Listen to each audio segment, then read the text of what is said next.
Order order. हे बघा, तुमच्यावर लावलेले गुन्हे तुम्हाला मान्य आहेत का? जर नसतील तर ही सुनावणी पुढे चालू ठेवण्यात येईल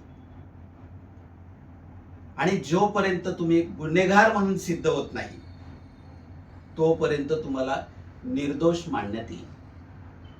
तेव्हा कुठलंही दडपण न ठेवता जे काय आहे ते खरं खरं बोला.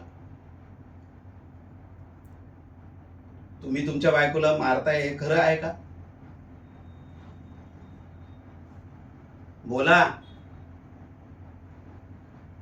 हे बघा, तुम्ही जर बोलले नाहीत तर तुम्हाला हे सगळे आरोप मान्य आहे असं गृहीत धरलं जाईल. तेव्हा तुम्ही बोला.